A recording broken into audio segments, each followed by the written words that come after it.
Welcome to Alkalign Lifestyle Institute. I'm your host and guide today, Fidel Snook II, and I'll be talking to you all about how your biochemistry is affecting your relationship. It doesn't matter what relationship you got, your chemistry on the inside is affecting it. So let us see, how are we going to describe this? First off, your biochemistry plays a crucial role in shaping your human relationships. I want you guys to understand this, that it influences your emotions, your attraction, your bonding, even conflict resolution, arguing, or coming to a agreement. So all of our interactions are deeply affected by neurotransmitters, hormones, and biochemical processes. All of these regulate mood, attachment, and social behavior. What is controlling this? So how is your biochemistry actually affecting your relationship? I'll give you guys the background on this. First off, neurotransmitters and emotional connection. This is how the first does it. Your neurotransmitters, which are up here inside of your brain, emotional connection.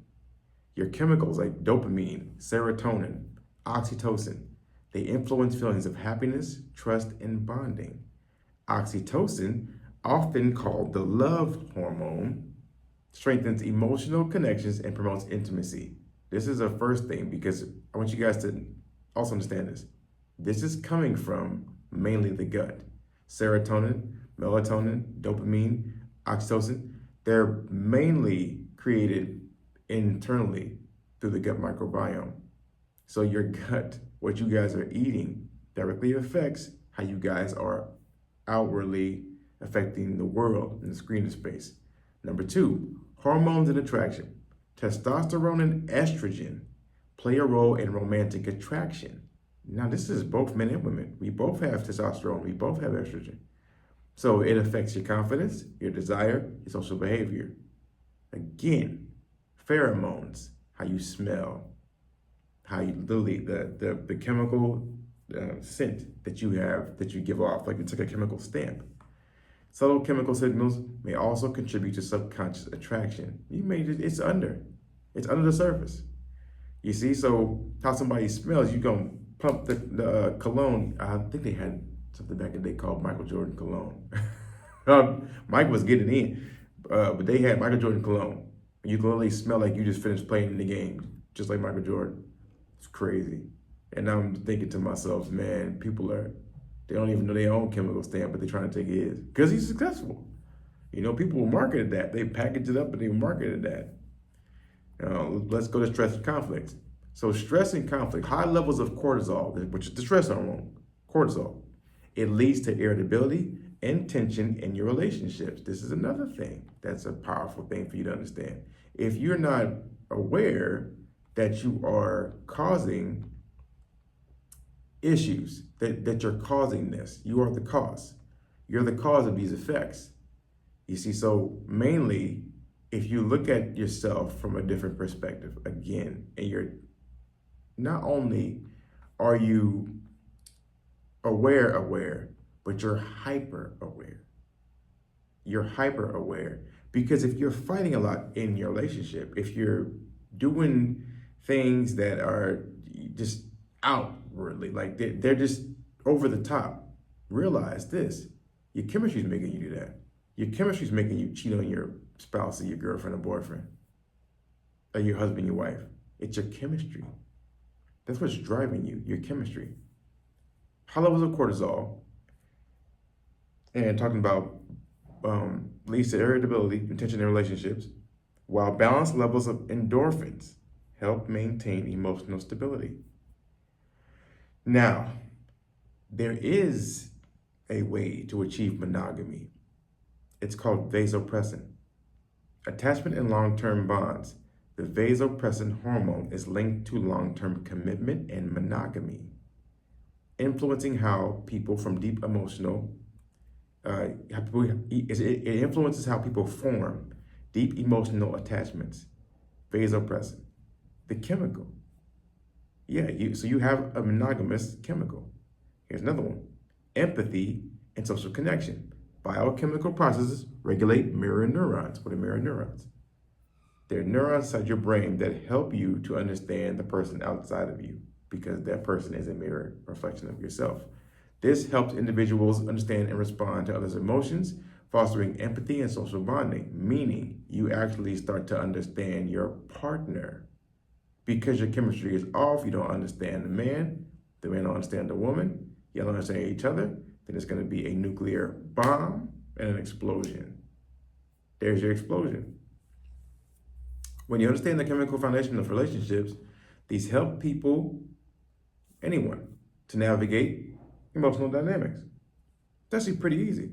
It helps you improve communication. It also strengthens your connection between each other. So let me also express to you about attraction. So here's how we're going to do this, because biochemistry is literally the effect of all of this.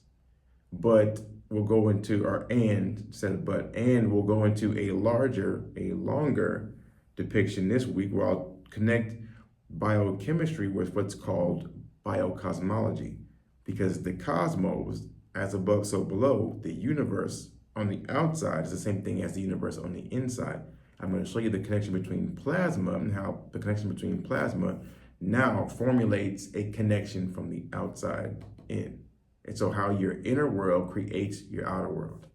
I'm going to connect a bridge between the two. Now, attraction is not just about personality or physical appearance. I'm telling you right now, it's not. It's a biochemical process, a subconscious biochemical process that's influenced by hormones, neurotransmitters, and even genetic compatibility. Yeah, we're going to get into consciousness and thought in a moment too. But you have dopamine and you have romantic excitement, because when you have what's called the honeymoon effect, where you're completely present with your partner, because you're completely present with yourself, it's like the early stages of you going to start dating. You're so present. You're giving off everything's perfect within you. You're just doing your best to be the best version of yourself for the person on the outside. What you're not actually understanding is you're being the best for yourself, and in response, the person on the outside is giving you back what you're putting out. So the early stages of attraction, they trigger a dopamine surge. It's just like whenever you pick up your cell phone and you got likes and you got, messages or DMs, or you got a sale today, or whatever it is. You have feelings of pleasure, anticipation, and motivation. These things are just coming to you. They're just coming to you. Also, you have oxytocin and bonding. This is called the love hormone, oxytocin. Strengthens your emotional connections, especially through touch, intimacy, and deep conversations. That's intimacy. When you start to become transparent, start to become authentic, that means you're vulnerable, okay? You are accountable, you're transparent. So now you can actually connect to somebody, and then you can become one person, which is the Vesica Piscis, Vesica Pisces, whichever one you call it. That means a circle, two atoms now are going to they're going to connect, and they're going to form one, and it's going to be one on the opposite half. So you'll have half of your energy embedded with another person, entanglement. Now, your pheromones and subconscious signals. Humans don't rely on scent as much as like my pit bulls do, like dogs or like any other animals do. But what pheromones do is they play a role in attraction by influencing subconscious preferences. Subconscious, again, is under your conscious mind. It's not under where it's beneath, like the conscious is superior. No, on the contrary, the subconscious mind is surrounding you. It's everywhere. So 99.99999%, which they talk about, this atmosphere, what is this? It's plasma. This is plasma. So if this around me, around my head, around my hands, floating around here, is plasma, then my subconscious mind is affecting this around me. My conscious mind is 5% of my ability to see something on the outside. My subconscious mind is 95%, which is everything. So one dot would be my conscious mind. The remainder outside of that dot is the subconscious mind. So behind the scenes, something's being drawn to you. Now, this is the thing that people, I believe, have a problem. Is there a difference between an animal and a human being?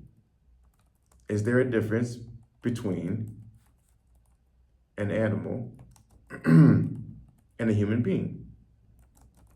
And the answer that I believe is consciousness.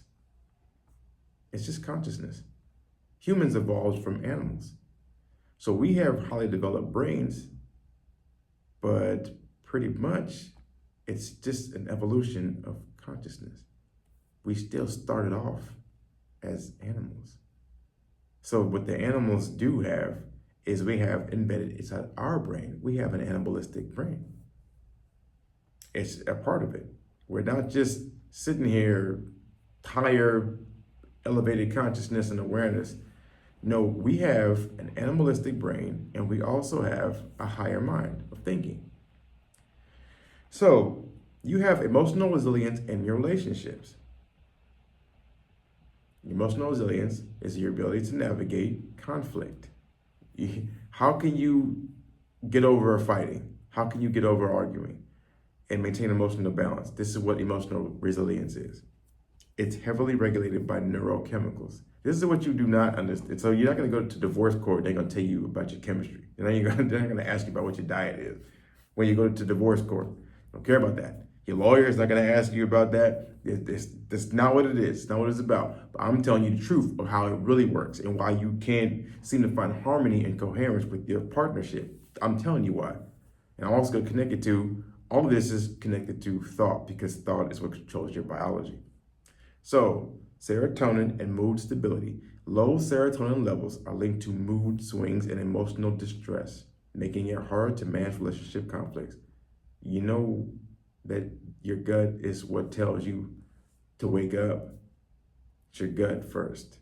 When the sun comes out, maybe 4 or 5 o'clock in the morning, some places maybe a little bit earlier, but your gut is supposed to wake you up and put you to sleep. Your gut, that's your gut's job. Your brain and your pineal gland it's like an outward manifestation of what's going on the inside of it. So serotonin and mood stability.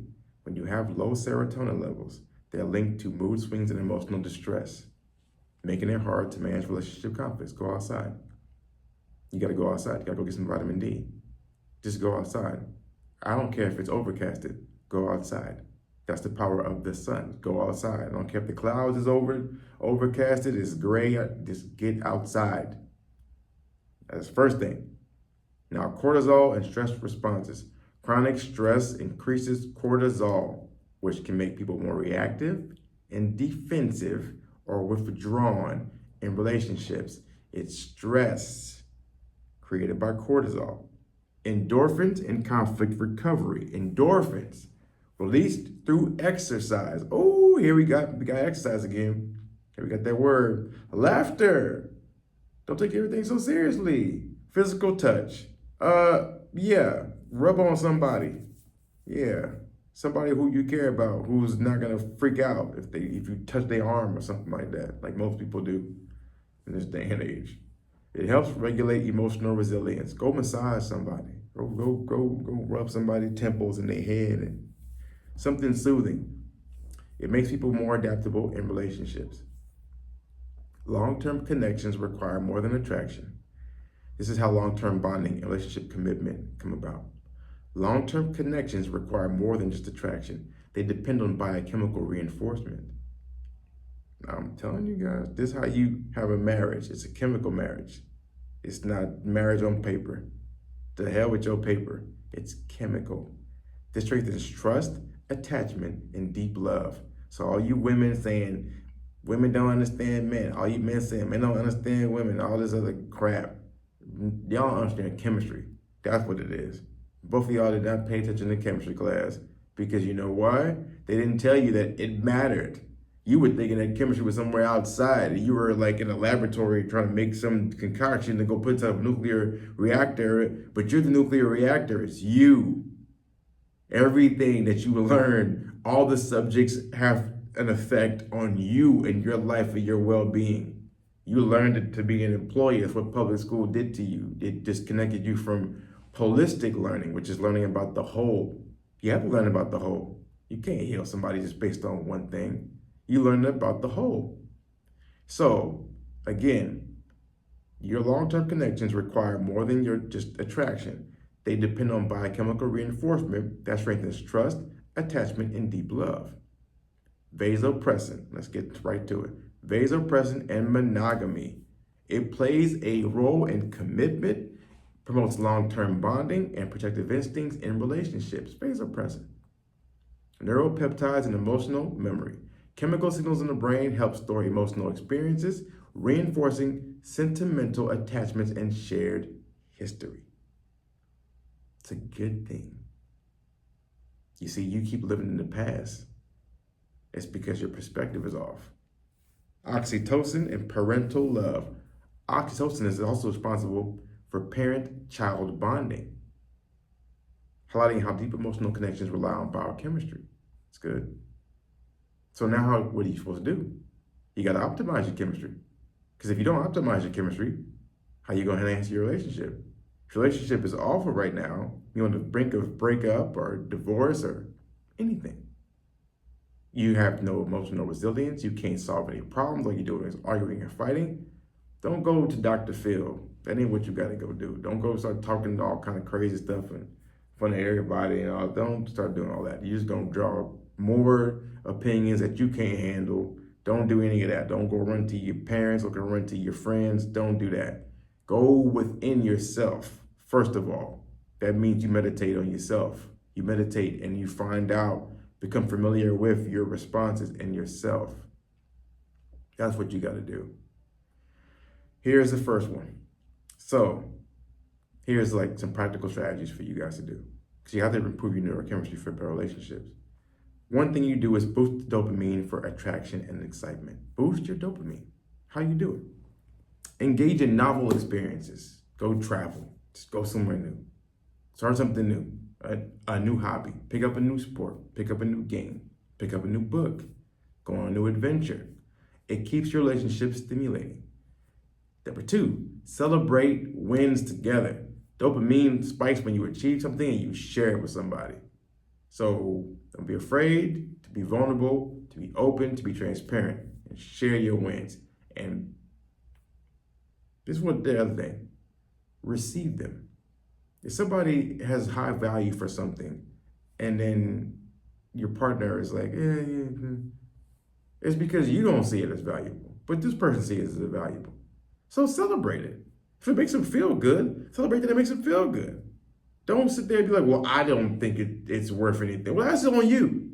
But they may think it feels like something that's really, really beneficial to them. Okay, then celebrate it with them. Okay? Maintain curiosity in conversations. Ask yourself and your partner deep questions. Strengthens emotional connection. Number 2, increase oxytocin for bonding and trust. Practice meaningful touch. I'm talking about hugs, holding hands, massages. Go get yourself a reflexology book. Rub some feet, some legs, some hands, some head, some temples, some ears. Rub everything. Just rub. Get that lymphatic system moving all over the place. When you're doing it with love, I'm telling you, just watch how electrifying this stuff is for the person. It enhances oxytocin levels. Also express gratitude. Appreciation strengthens trust and deepens emotional bonds. When you have gratitude for someone and something, you actually put action and energy towards that someone and something. Prioritize quality time over quantity. Don't just sit there and say, I got 3 hours, and then your ass is on your damn cell phone doing like this here. It's a waste of time. You want to go on a date? Put your phone up. Talk. You want to go take a walk around somewhere? Actually be present with somebody. That's what you're going to go do. That's how you express gratitude. That's how you do it. Prioritize quality time with somebody. Undivided attention. That fosters stronger connections. And the damn cell phone, it's got people looking like drug users and this got people looking like idiots right now, walking around with their head down like slaves, because they are slaves to their addiction. Number 3, Regulate cortisol for stress management. This is probably the biggest thing for women especially. You got to use breath work or meditation to lower stress levels in relationships. What does that mean? Breath work I consider exercise. Just go do some intense exercise. That's some breath work right there for you. Go hike. Go climb a mountain. Go swimming. Go sprinting. Women, sprint. Men too. Men too. But I'm talking about women especially because they're so quick to go get something that changes their chemical structure. Coffee, tea. They're at Starbucks a lot. Coffee shops are full of women. And it's like, listen, y'all, get rid of that stuff. Changes up your biochemistry. So use breath work. I say exercise mainly because the exercise helps you to cleanse the lymphatic system, and also create ATP within the mitochondria of your cells. It lowers stress levels in relationships. Also set clear boundaries. Protect your emotional space. That helps prevent cortisol spikes. Stop saying yes to everything. Say no every now and then. Trust me. If you begin to love yourself, see, you can't love yourself saying yes to everything. Even your partnership. Yeah, like you don't want a yes man, and men, you don't want a yes woman. You don't need that. You need to be able to be your own person. You bring on 100% in a relationship, and the other person brings on 100% in a relationship. That's how it should work. It shouldn't work any other way. Engage in outdoor activities. This nature, again, I suggest that you ground yourself. I'm a big advocate of grounding. I believe grounding is the best thing. Get yourself a grounding cord. I have mine on my ankle right now today. But this is the grounding cord. You'll see the grounding rod right here. Plug it into the wall. When you guys are sleeping, you should both be grounded. Go get grounding blankets, get grounding pillowcases, get grounding mats. But you need to ground yourself. You need to get electrons inside of your body. That helps you, again, regulate stress hormones and balance out the negative on the bottom with the positive up top. Number 4, strengthen serotonin for emotional stability. Get sunlight exposure. Go outside. Just go outside. If you're in the northern hemisphere, it's about to be real warm coming up summertime. June 20th is going to be the summer solstice, which is going to be the longest day of the year. And that means you're going to have a lot of opportunity to get yourself outside. It boosts serotonin, improving your mood because it hits the solar plexus. All of a sudden, all 12 systems light up. It's got energy. You're good. Maintain a healthy diet. Omega-3s. You got tryptophan-rich foods like bananas and nuts. And I'm an advocate of biologic plant-based food. So a lot of fruit, a lot of electricity. Berries, grapes, etc. But fruits that are alkaline forming. I'm not talking about you go look at a chart that says alkaline and acidic on a pH chart. No. You have alkaline forming foods. You want alkaline forming foods. You don't want acidic forming foods. Alkaline forming foods are the best because it gives you energy for your human battery. Lastly, practice positive self-talk. Internal dialogue affects your emotional regulation. You need to understand that this is big. Find some affirmations. You can transcribe them just by going to a transcript editor just Google it. They're pretty much all free. Just click on the YouTube, take some affirmations, go in there and transcribe it, take the printout of it, and then you go take your phone recorder and just record yourself saying those affirmations. Literally, you use your own voice to reprogram yourself, and then you can download it. You can send it to an MP3 or an MP4 to MP3 converter. And you can email it to yourself. Now you can have it playing on your iTunes or have it playing on your own playlist the entire time. It's excellent. So, also, number 5, which is actually the last one, you're going to activate endorphins for conflict recovery. Here's how you get past your arguments. You got to laugh together. A human triggers endorphin release, improving emotional resilience. Laugh together. The person ain't all bad. Stop drinking, smoking. You don't need any of that. Just find some harmony with interconnectedness. Exercise with your partner or friends. But physical activity naturally reduces tension. Exercise with your partners. Exercise. I'm saying, be open to improvement, to self-improvement. It really makes a drastic difference. And engage in playful activities, games, dancing, spontaneous fun, strengthen connection, and mainly physical intimacy. If you have a problem in your relationship, physical intimacy, you have sex. Sex is good when you want to do it. When you want to do it. So convince yourself that it's pleasurable. Associate pleasure with sexual intercourse with your partnership. You'll do it as much as you possibly can. You'll do it as many times as you want. You'll keep doing it. But that's it. That's pretty much it. It just tells you right off the bat that it's about neurochemistry. If you're on the brink of divorce, your cells are needing to be cleansed. Your blood needs to be cleansed. Your body needs to be cleansed. Your lymphatic system needs to be cleansed. Your lymphatic system needs to be cleansed. Your waste needs to be cleansed out of you. Through your interstitial fluid, it needs to get excreted out of your body. So if you're on the brink of divorce, if you're struggling in your relationship, it's mainly your relationship with yourself, not the person on the outside. When you get yourself right, when you understand how you're supposed to work, when you face the mirror within yourself, it shifts, your entire world shifts. So my job, what I do is, I'm a cellular detoxification specialist. All I do is I go in to harmonize your biochemistry, and I make your inner world the world that you desire, from the inner world, the outer world. This one's first. The inner world is first. So whatever you want out there, I design formulas to get your inner world to magnetize and to harmonize, and then to create the world on the outside for you. And I guarantee you, it always works. So if you're looking for a cellular detoxification program, I have a 12-week Awaken and Replenish cell detoxification program. Click the link in my bio, and you guys can sign up for it. Send me a DM. Also, we do VIP retreats. Also, I do individual bottles of Awaken and Replenish, so you guys can try it out. Other than that, check out the rest of my videos. Every one of them is important. Every one of them helps you, guaranteed. You learn about the gut here. You learn about the mind here. You learn about quantum physics, and also what's called biocosmology, how the stars equate to life experience. Other than that, thank you guys for joining me. Until next time, peace.